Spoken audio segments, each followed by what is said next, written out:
ആത്മമിത്രം ആത്മമിത്രം യേശുയൻ ആത്മമിത്രം। परमेश्वर की बड़े नाम की महिमा हो। फिर से आने वाला प्रभु यीशु मसीह के मधुर और श्रेष्ठ नाम से सबको जय मसीह की। परमेश्वर ने आज सुबह फिर से एक बार और परमेश्वर का वचन के साथ प्रभात मनन में आकर थोड़ी टाइम परमेश्वर का वचन को मनन करने के लिए परमेश्वर ने अवसर दिया है, इसलिए परमेश्वर को धन्यवाद देता हूँ। पिछले दिनों में हम निर्गमन की किताब 20 अध्याय से 10 आज्ञा के बारे में हम कुछ बातें मनन कर रहा था। उसका 15वां पद तक हमने देखा है, 8वां आज्ञा तक। आज से हम उसका 16 पद में 9वां आज्ञा को दिया हुआ है।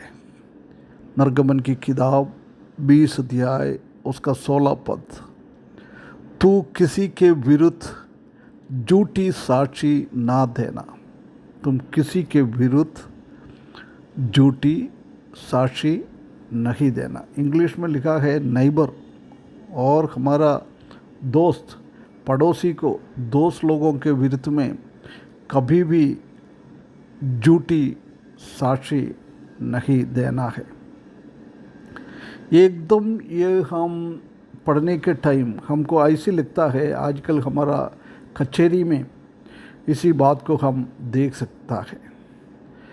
किसी का केस वो प्रूव करने के लिए कई साक्षियों को बुलाता है। उसी टाइम कोर्ट में भी बोलता है, कभी मैं झूठ नहीं बोलूँगा, मैं सच्ची बात को कहता हूँ। ये फॉर्मल कोर्ट में ऐसे चलता रहता है।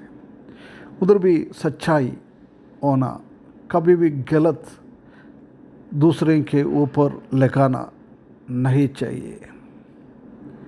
हम जानता है कि ये 9वें आज्ञा को जब हम उल्लंघन करता है, यदि हम दूसरों के बारे में स्लैंडरिंग अपवाद बोलना, हमको मालूम नहीं है ऐसी चीज़ों को हम बोलना,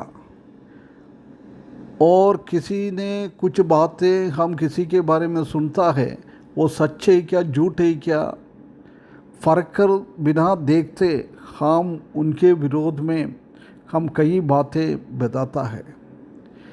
कई बात हमको जानते हुए भी ज़रूरत के अवसर पर हम चुपचाप बैठ जाता है। ये सब ये आज्ञा को उल्लंघन करने वाला बात है। बहुत बार हम झूठ बोलकर दूसरों के विरुद्ध में इधर उधर बात बोलकर हम उनका जीवन को खराब करता है, उनका जीवन में नुकसान पहुंचाता है। हमारा बातों के द्वारा, झूठे बातों के द्वारा हम दूसरे को घाव पहुंचाता है। ये सब हम काम करता है। कच्चा मनुष्य के विरुद्ध में हम उनका नाम को काला करने के लिए हम ऐसी काम करता रहता है। उनके जीवन में दुख पहुंचाना हम काम करता रहता है। प्रिय भाइयों बहनों, ये बोल रहा है ऐसा काम हम ना करें। और हम कई बार एक व्यक्ति ने क्या किया है, वो अच्छी तरफ से बिना इन्वेस्टिगेशन करते हुए हम कई लोगों को उसी बात को बताता है।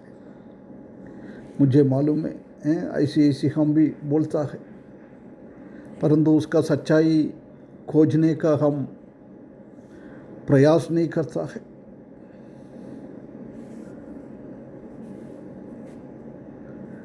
बार बार हम ऐसी बातों को बोलते जाता है। हम जानता है कि एक दूसरा व्यक्ति के ऊपर एक अनादर का अनुभव, एक झूठा अनुभव हम लेके आता है। उसी के द्वारा भी हम ये आज्ञा को उल्लंघन करता है।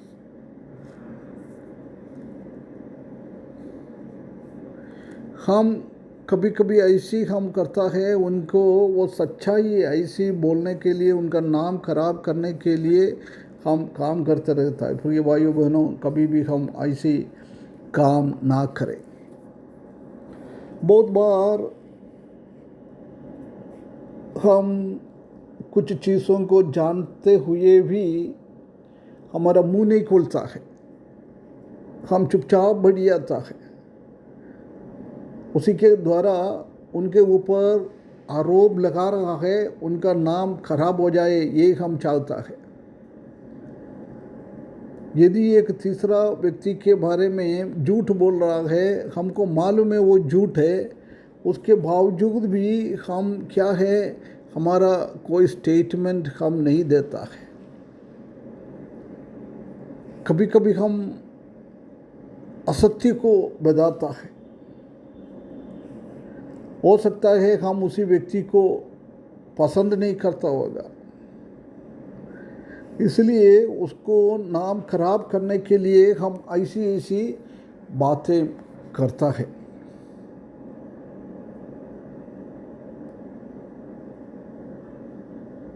प्रिय भाइयों बहनों, बिना हम देखे, बिना हम कुछ सुन के हम किसी के ऊपर आरोप नहीं लगाना है। ऐसी आरोप लगाएगा तो ये हम झूठी साक्षी के रूप में हम खड़ा हो जाएंगे।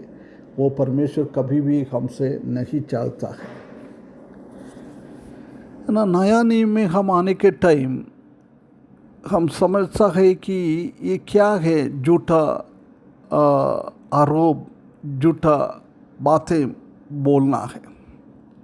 कोलोसियों की पत्री 3 अध्याय उसका 9वें पद में ऐसे लिखा है, एक दूसरे से झूठ मत बोलो, क्योंकि तुमने पुराना मनुष्यत्व को उसके कामों समेत उधार डाला है।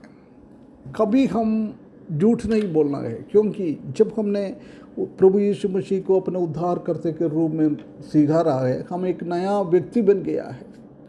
नया व्यक्ति बनने के बाद हम कभी भी ऐसी बातें, झूठी साक्षी, झूठी बातें बोलना ये अच्छा नहीं है, क्योंकि वो बहुत क्लियरली लिखा है, तुमने पुराने मनुष्यत्व को उसके कामों समेत उधार डाला है। उसने हमारे जीवन से हमने बाहर कर दिया है। अभी उसी रास्ते में हम बार बार नहीं आना है।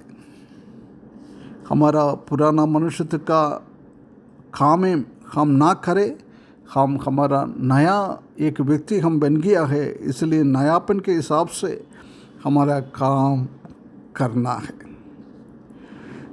इसी के द्वारा हम हमारा परिपक्वता को दिखाना है, मैच्योरिटी को दिखाना है। हम हमारा जीवन को संभालना है। यदि समझ लो हम एक हफ्ते में कोई दूसरा व्यक्ति के विरुद्ध में हम क्या क्या बोलता है वो रिकॉर्ड करके रखेगा, तो हम समझता है कि हम कितना बातें दूसरे के विरुद्ध में झूठ बोलता है।